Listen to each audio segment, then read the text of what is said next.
오늘 또 우리에게 예배를 허락해 주시고 예배 드릴 수 있도록 우리를 이 자리로 인도하신 하나님 감사드립니다. 현장에 나와 예배 드리는 성도들, 또 온라인으로 예배를 드리는 성도들과 함께하여 주시고, 우리의 소망은 예수 그리스도시고 우리의 힘은 말씀밖에 없는 줄 믿습니다. 세상에 좋은 것도 많고 볼 것도 많고 먹을 것도 많고 가볼 데도 많지만 가장 중요한 분 예수 그리스도, 가장 중요한 것 교회와 예배를 놓치지 않는 우리 성도들 되어지게 하여 주시옵소서. 여러 가지 시련으로 인해서 어려움을 겪는 성도들 있습니까? 하나님만 붙들게 하여 주시고 하나님만이 힘이 되는 우리 성도 되게 하여 주시옵소서. 지금 또 자녀들 구원의 문제를 놓고, 가족 구원 놓고 기도하는 가정들이 있습니까? 부모님이 교회에 나오지 않거나 남편이 안 나오거나 아내가 나오지 않거나 자녀들이 옛날 어릴 때는 믿었는데 이제는 아예 교회를 나오지 않거나 하는 가정들이 있습니까?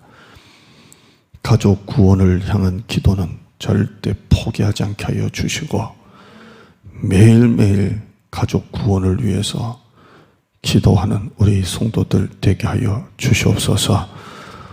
이 시기 가운데서도 전도와 선교는 포기할 수 없습니다. 하나님, 이 전도와 선교가 지금은 어렵지만 더 우리 마음에 열정을 주시고 더 우리가 전도하고 선교하는 교회, 잃어버린 영혼을 향한 마음을 잃지 않는 교회가 되게 하여 주시옵소서. 오늘도 예배가 하나님 앞에 올려드리는 예배, 하나님이 복 주시는 예배가 되게 하여 주시옵소서. 예수님의 이름으로 기도드리옵나이다. 아멘. 고난이나 시련은 예고가 없습니다. 예고가 없고 예외도 없습니다. 시련은 불청객입니다. 우리 가정에는 이런 어려움이 없겠지라고 생각하고 있지만 예고가 없고 예외가 없는 시련은 불청객처럼 우리 가정에 찾아올 때가 있습니다. 건물이나 방파제를 그렇게 튼튼하게 쌓아도 지진이나 태풍이 나면 그냥 무너집니다. 아무리 과학이 발달되어도 화산이 폭발하는 것은 막을 수가 없습니다. 시련이나 고통이 갑자기 나에게, 우리 가정에 닥치는 것은 우리 힘으로 감당할 수가 없습니다. 꿈에도 생각해 본 적 없는 시련을 겪으면 누구든지 마음이 약해집니다. 결국 시련과 고난 앞에 우리는 이렇게 고백을 합니다. 하나님뿐입니다. 하나님, 내 힘으로는 이것을 감당할 수가 없습니다. 라고 고백할 수밖에 없습니다. 오늘 본문에도 시련에 관한 이야기가 나옵니다.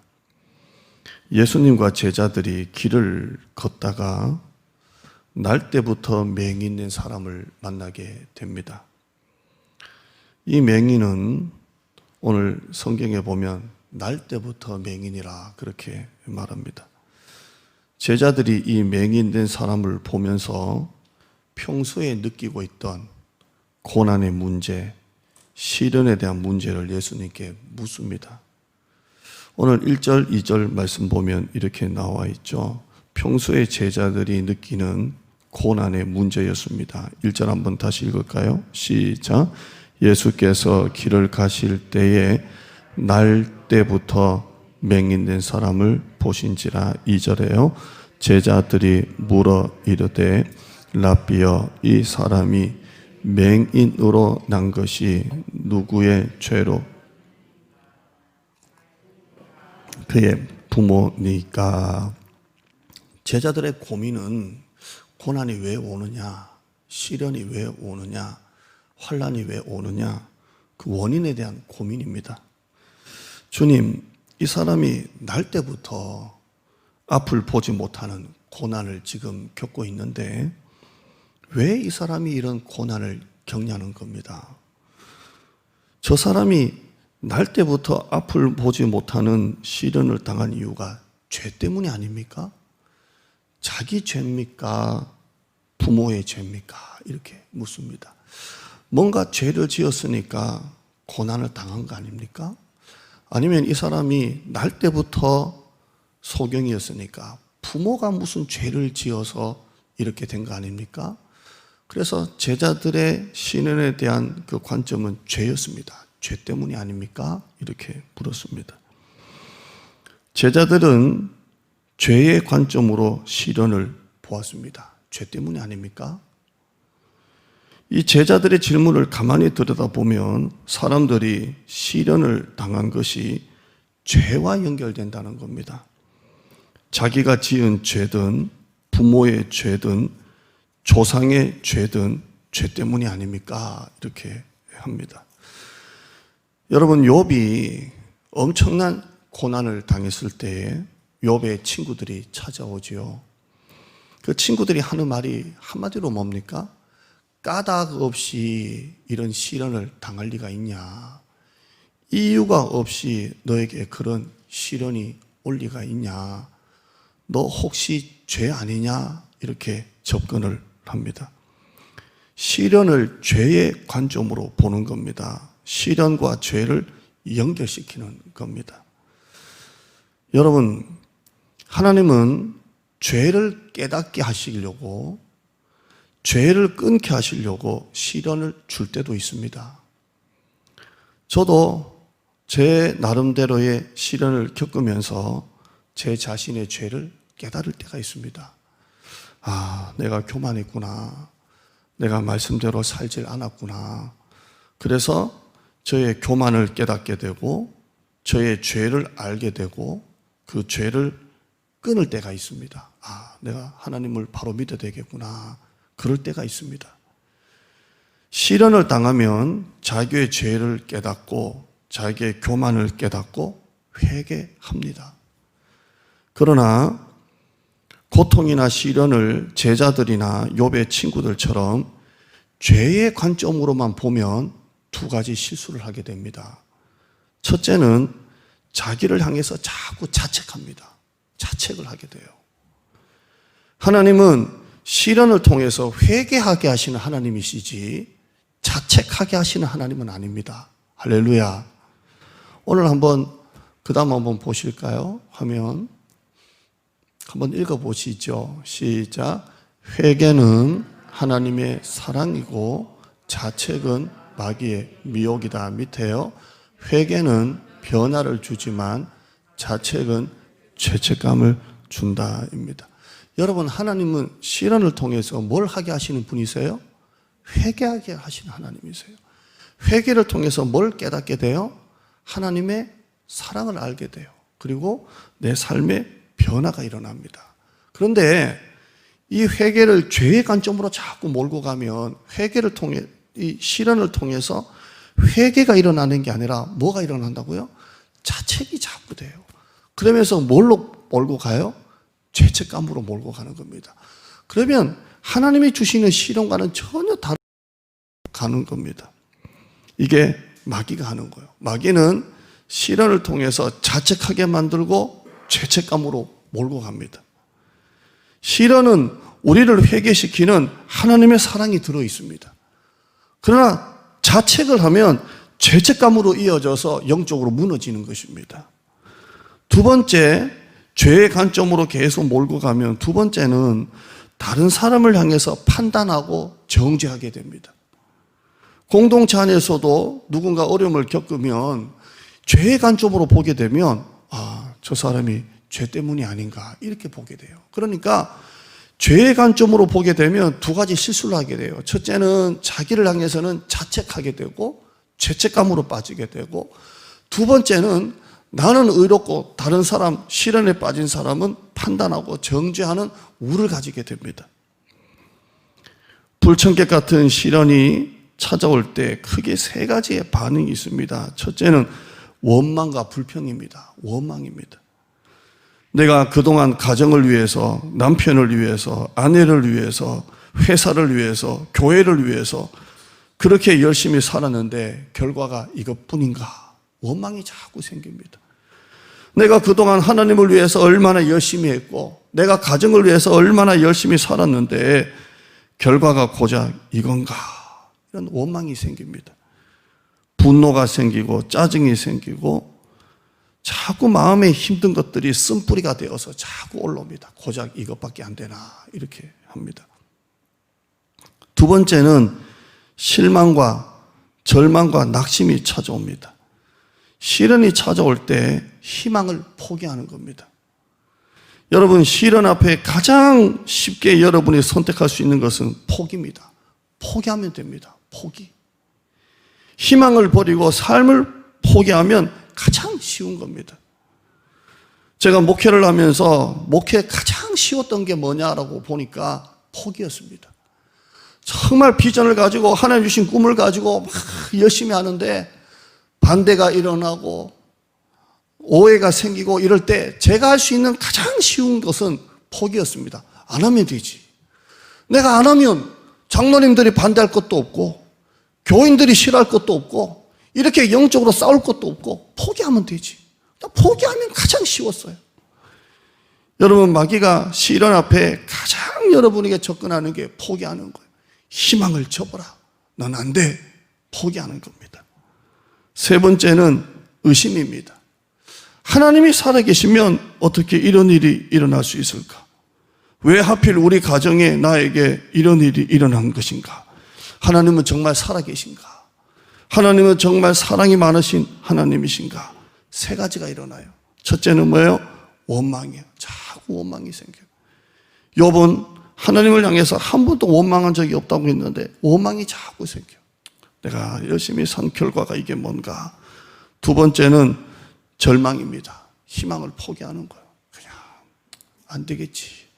세 번째는 의심입니다. 하나님의 능력에 대해서 의심이 일어나는 겁니다. 특별히 신앙생활을 열심히 하는 가정이 이런 의심에 넘어질 때가 있어요. 왜냐하면 정말 교회를 열심히 다니고 봉사를 열심히 하고 물질로 열심히 들었는데 시련을 겪으면 의심이 찾아와요. 내가 이렇게 하나님 앞에 열심히 했는데 하나님이 정말 살아계신다면 어떻게 이런 일이 있을 수 있을까? 의심이 생깁니다. 예수님은 제자들에게 어떻게 대답하십니까? 한번 3절 한번 보실까요? 3절 읽어보십니다. 시작. 예수께서 대답하시되 이 사람이나 그 부모의 죄로 인한 것이 아니라 그에게서 하나님이 하시는 일을 나타내고자 하심이라 라고 말합니다. 제자들은 죄와 연결시켰어요. 죄 때문입니까? 자기의 죄입니까? 부모의 죄입니까? 이렇게 물었어요. 그런데 예수님께서는 분명하게 말씀합니다. 예수께서 대답하시되 이 사람이나 이 사람의 죄도 아니고 그 부모의 죄도 인한 것이 아니라 이렇게 말합니다. 한번 따라하실까요? 죄로 인한 것이 아니라. 주님의 말씀이에요. 얘들아, 죄로 인한 것이 아니야. 모든 시련을 죄로 연결하지 마. 죄로 인한 것이 아니라. 죄로 인한 것이 아니라. 분명히 말씀합니다. 그리고 이어서 뭐라고 말씀하시죠? 그에게서부터 읽어보실까요? 시작.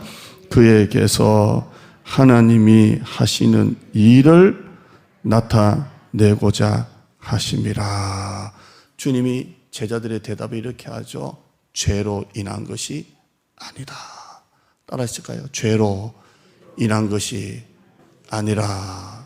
죄로 인한 것이 아니라. 이렇게 말합니다. 더 중요한 말씀이 뭐죠? 그에게서 하나님이 하시는 일을 나타내고자 하심이라.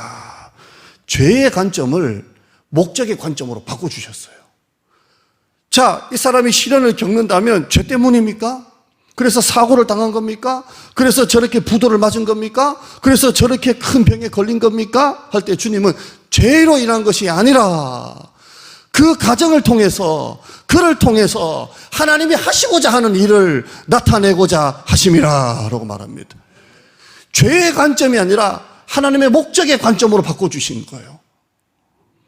여러분, 고통이 왜 왔는지, 고통의 원인이 중요한 게 아니라, 과거가 중요한 게 아니라 이 시련에 담겨 있는 하나님의 목적이 중요하다는 것입니다. 할렐루야. 제가 이 설교를 하면 또 이전 교회 성도님들이 듣는 분들이 몇 분 있어서 참 염려는 되기는 합니다만은, 또 여러분이 또 이전 교회 이야기를 왜 자꾸 한 번씩 하느냐라고 하지만, 제가 이 얘기도 더 이상 안 할게요. 8년간의 모든 눈물과 기쁨이 들어있는 것을 어떻게 싹 빼고 지금 목회를 하겠습니까? 제가 그렇게 건축도 하고 땅도 사고 교회가 그렇게 될 때 정말 많은 시련이 있었습니다. 그때 제가 그때 성도님들에게 이런 말씀을 자주 드렸어요. 나를 강대상에다가 쇠사슬로 꽁꽁 묶어놓고 있다, 이런 표현을 자주 했어요. 그 어려움이 오고 힘든 일이 왔을 때에 성도들은 알잖아요. 목회자가 강단에 딱 섰을 때 또 목사님 무슨 일이 있구나, 목사님이 또 뭔가 마음이 아픈 일이 있구나, 이걸 교인들이 더 잘 알아요. 그래서 끝나고 나면 뭐 평신도들이 와서 또 목사님 왜 그래요, 밥도 사주기도 하고 뭐 그래요. 근데 제가 그때 고백할 때 나를 이 강대상에 쇠사슬로 묶었습니다. 저는 이 시련을 당할 때 제 몸을, 제 영을 강대상에 묶었습니다. 저는 흔들리지 않습니다. 이렇게 얘기를 한 적이 있습니다. 여러분, 시련이 왜 왔는지 원인이 중요한 게 아니라 이 시련을 통해 하나님의 목적이 무엇인지를 여러분이 보셔야 돼요. 여러분, 한번 그 다음 화면 보실까요? 그 다음 화면. 죄의 관점에서 목적의 관점으로 바뀌셔야 합니다. 자, 굉장히 오늘 설교에 이거 하나 가지고 하는데요. 한번 따라 하실까요? 죄의 관점에서 목적의 관점으로. 자, 그럼 제가 한번 처음에 설교 한번 보세요. 죄의 관점으로 보면 나를 향해서는 뭘 한다고요? 자책을 하고. 그게 뭘로 연결된다고요? 죄책감으로 연결이 되고. 그러니까 무너지는 거예요. 원망이 생기고 불평이 생기고.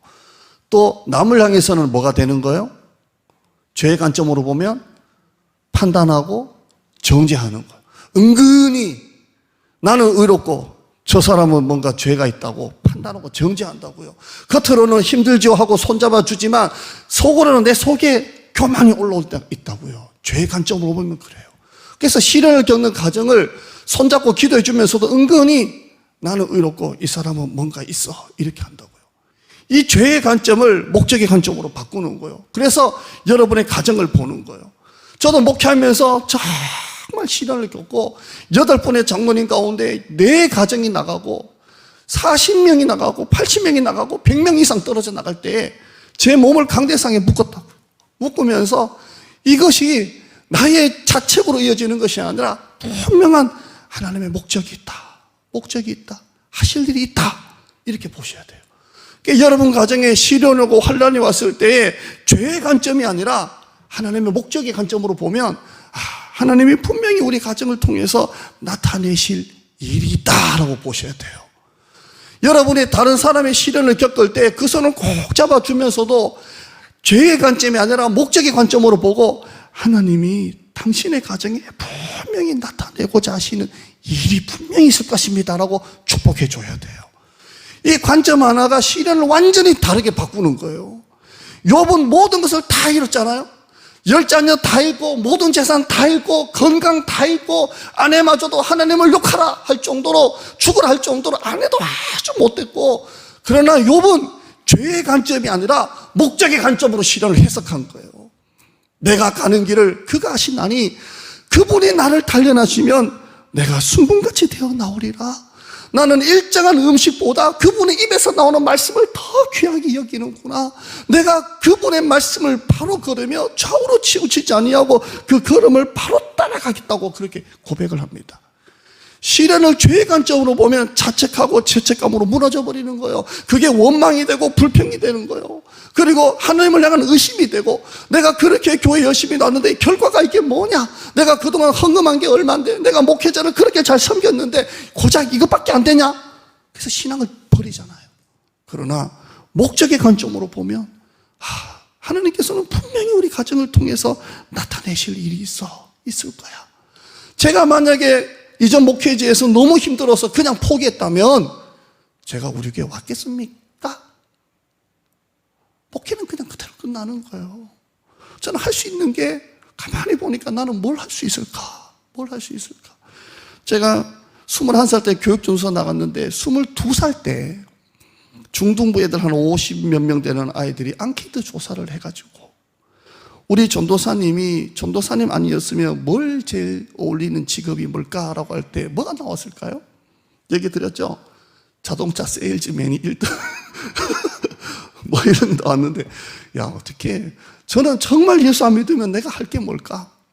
저는 좀 어릴 때부터 말을 좀 잘한다 소리 들었고, 거짓말을 좀 잘하고, 그래서 엄마를 많이 속여서 참고서 산다 해놓고 용돈하고 잘 속였고, 그리고 운전을 좀 잘하고. 제가 만약에 그때 너무 힘들어서 죄의 관점으로 시련을 해석했다면 저는 지금 이제 그 직업을 제가 그렇게 보는 게 아니라 운전을 하고 있는 직업을 하지 않을까, 저는 그렇게 생각을 해요. 여러분, 고통과 시련을 원인에서 출발하지 마시고 하나님의 의도를 자꾸 찾으셔야 돼요. 우리 가정을 통해 하나님이 하실 일이 무엇인가를 자꾸 해석하셔야 돼요. 과거로 돌아가시지 마시고 하나님의 목적을 자꾸 해석하셔서 미래를 자꾸 생각해야 돼요. 순금처럼 되어 나온다. 하나님의 목적이 있다. 분명히 나타내실 일이 있다 라고 해석하셔야 돼요. 예레미야 29장 11절 말씀에 나 여호와가 말하노라, 너희를 향한 나의 생각은 내가 아나니 재앙이 아니라 곧 평안이요 너희 장래에 소망을 주려 하는 생각이라. 분명히 말씀하셨어요. 시련을 죄의 관점으로 과거에서 자꾸 찾아내지 말고 너희 가정에 장래에 미래와 소망을 주시는 하나님이신 줄 믿습니다. 여러분, 시련 가운데 질문을 바꾸세요. 왜 나에게 이런 일이 일어났을까? 왜? 라고 초점을 맞추지 마시고 하나님의 목적이 무엇일까? 라고 질문을 바꾸셔야 돼요. 질문을 바꾸는 데서 모든 것이 다 해석이 되는 거예요. 왜? 라고 묻지 마시고 하나님의 목적에 초점을 맞추어 나가시기를 주님의 이름으로 축복합니다. 자, 이걸 알고 몇 가지를 결심을 합시다.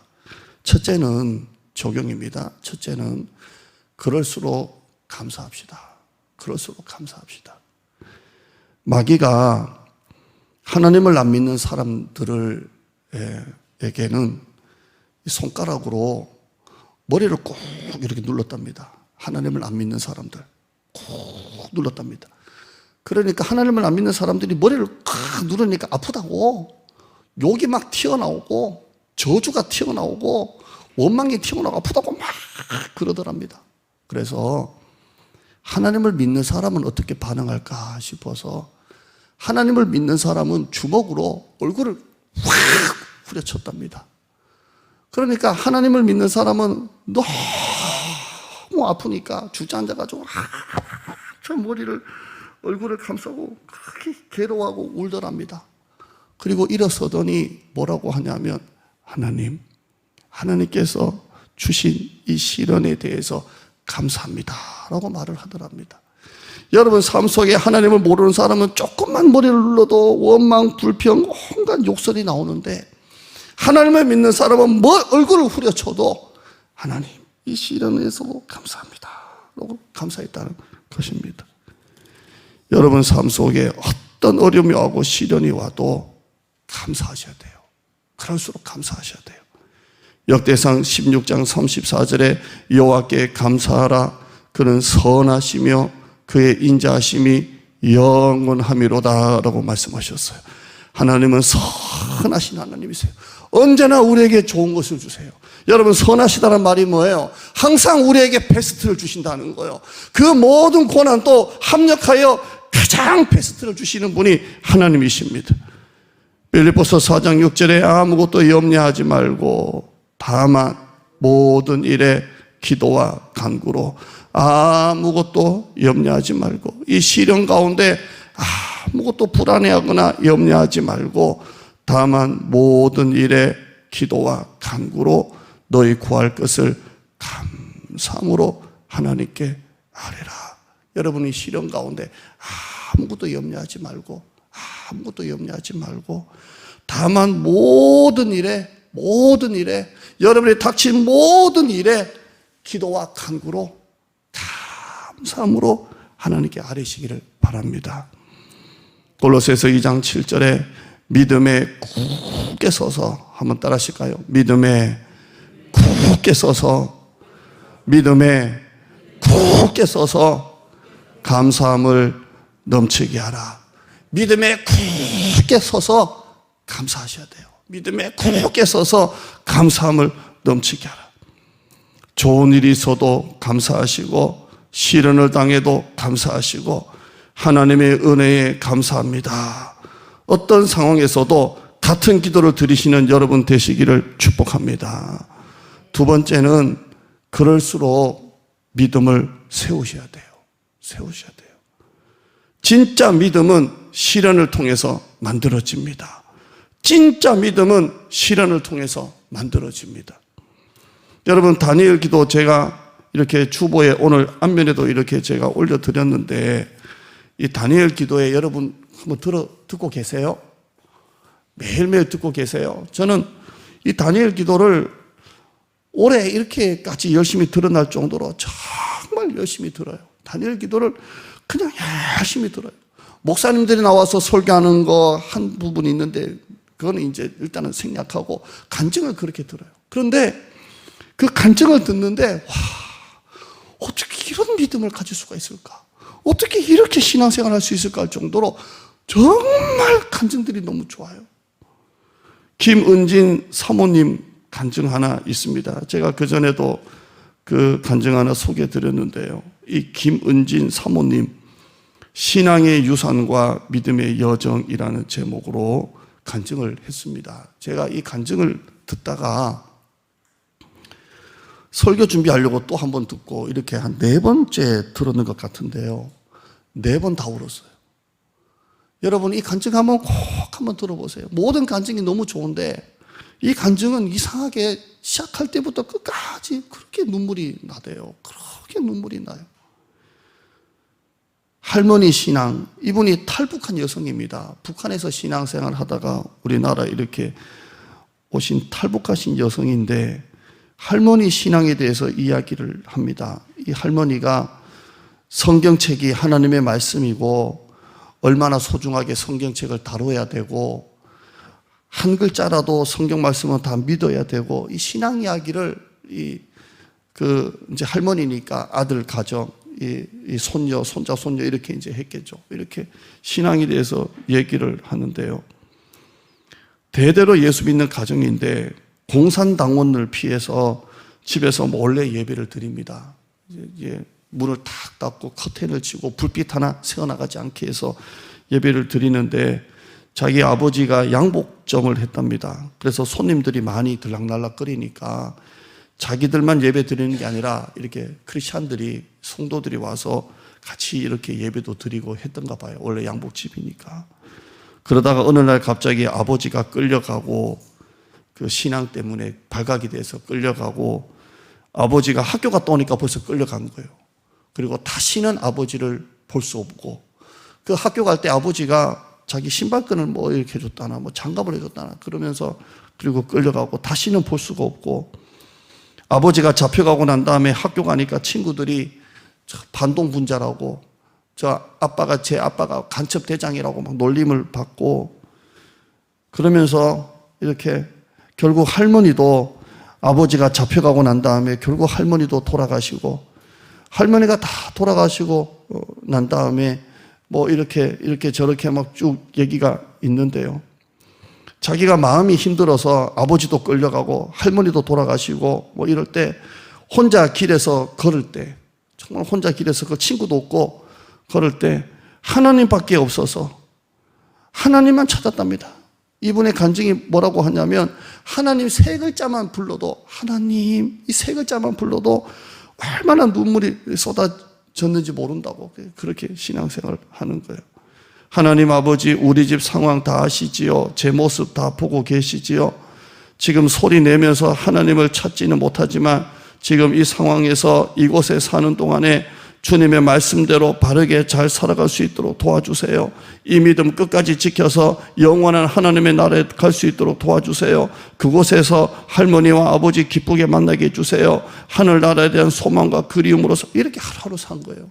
근데 결국에는 이 집도 추방을 당합니다. 예수를 믿으니까 사람이 살 수 없는 깊은 산속으로 추방을 시킨 거예요. 자, 아버지 돌아가셨고 할머니 돌아가셨고 이제 엄마하고 이렇게 깊은 산속으로 이 가정이 추방을 당합니다.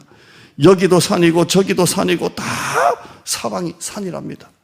그런데 산속이니까 나무나 풀이 너무 많아가지고 깊은 산속으로 보냈잖아요. 추방을 해가지고 예수 믿는다고.